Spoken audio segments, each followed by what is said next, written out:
नमस्कार, public news time channel Shimla में आपका स्वागत है। ये बहुत दुर्भाग्यपूर्ण एक स्थिति है हिमाचल प्रदेश में जो वर्तमान में मैं देख रहा हूँ।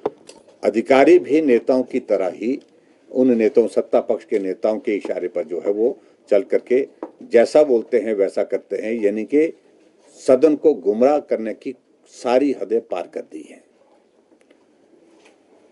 सर, जिस तरह से करुणा मूलक का एक बड़ा इशू था, आपके इसमें में काफ़ी नौकरियां दी गई और आंदोलन भी काफ़ी लंबे अरसे तक किया, कांग्रेस ने कमिटमेंट की थी, लेकिन उसके मुताबिक अभी नौकरियां नहीं मिली। 180 नौकरियों का ही आबाद हुई है, तो क्या लग रहा है उनके साथ भी धोखा हुआ है? नहीं, देखिए, इस बात को लेकर के बड़ा मैं साफ कह रहा हूँ कि हिमाचल प्रदेश में करुणामूलक आधार पर अगर नौकरियां सबसे ज्यादा दी हैं तो भारतीय जनता पार्टी की पूर्व सरकार ने दी है। जब हम सत्ता में थे तो शुरू के दौर में मैंने इस बात को देखा कि इसमें जो नियम बनाए गए हैं, जो रूल्स का जो प्रोविजन किया गया है, उसमें संशोधन करने की आवश्यकता है और उसमें हमने किए भी। पहले तो नियम यह था कि 50 साल तक कोई आदमी, किसी की अगर कर्मचारी की अगर मृत्यु होती तो उसके परिवार को नौकरी की पात्रता रहती थी, लेकिन 50 वर्ष के बाद कोई मर जाता तो उसकी पात्रता ही समाप्त हो जाती थी। तो वो बहुत दुर्भाग्यपूर्ण था। मैंने कहा कि ये तो अमानवीय सोच है एक तरह की। आदमी की मौत, जिंदगी जो है वो आदमी के हाथ में नहीं है, और इसलिए हमने तय किया कि 58 साल तक कर्मचारी अंतिम सर्विंग डे भी अगर उसकी मृत्यु होती है तो भी उसके परिवार का कोई सदस्य जो है वो नौकरी के लिए पात्र होगा। ये किया।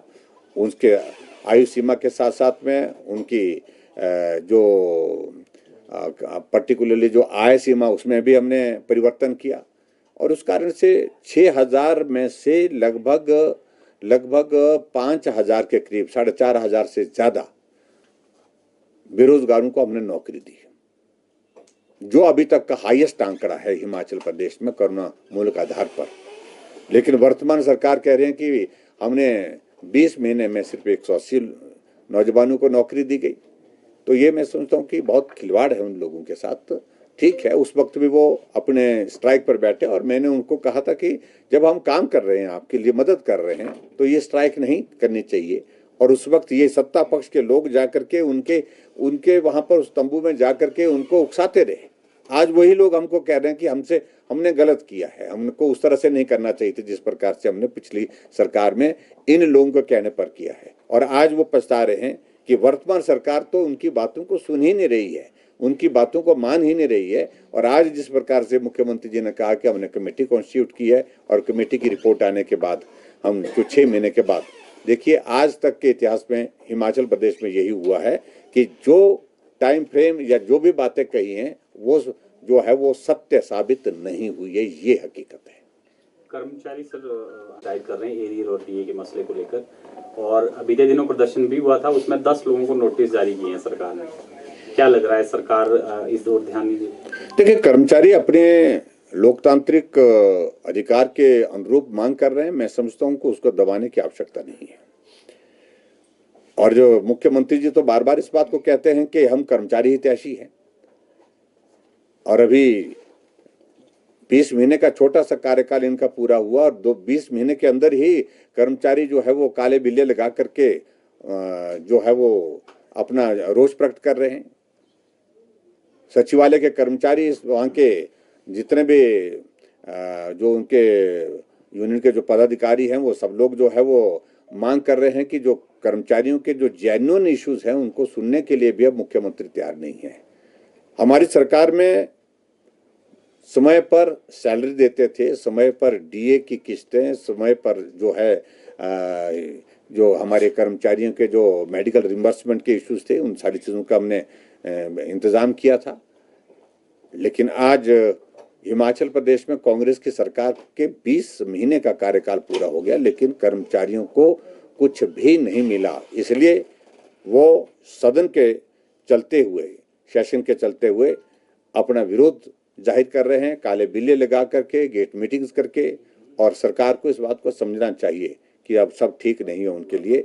मैं यही कहूँगा, कर्मचारी हितैषी सरकार अपने आप को कहलाने वाली 20 महीने के छोटे से कार्यकाल में अपने आप को जो है वो चारों तरफ से घिरा हुआ महसूस कर रही है। सर, आपदा को लेकर भी चर्चा चल रही है और सरकार लगातार आरोप लगा रही है केंद्र से भी मदद नहीं मिली है। मैं समझता हूँ कि ये बात अब उचित नहीं है।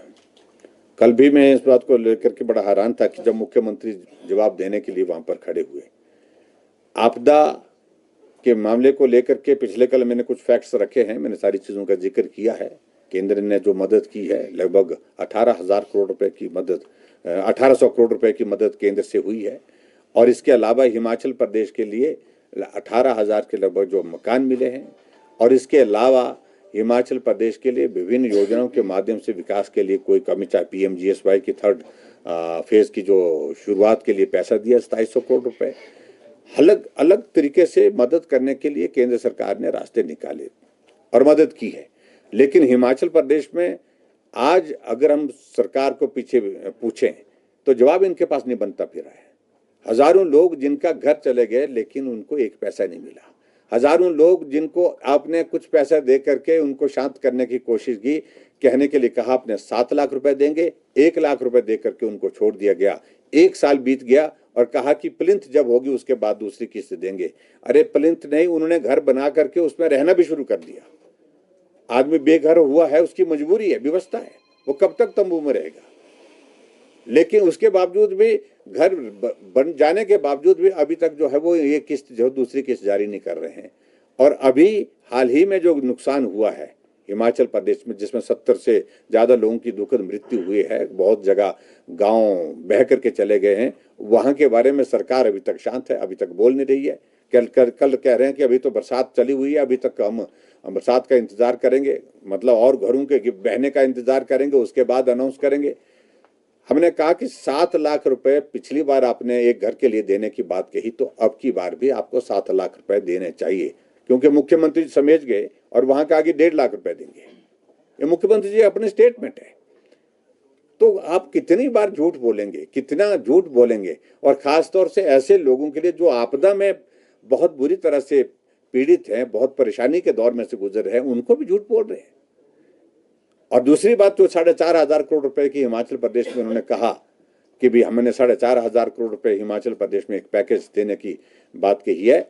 उस 4,500 करोड़ रुपए से जब हमने पूछा कि मुख्यमंत्री जी आप बताइए, हमको बताइए कि आपने उसमें से स्टेट गवर्नमेंट की ओर से कितना पैसा दिया, सारा का सारा पैसा वो है जो केंद्र सरकार ने दिया अभी तक, और बहुत कम पैसा मिला है।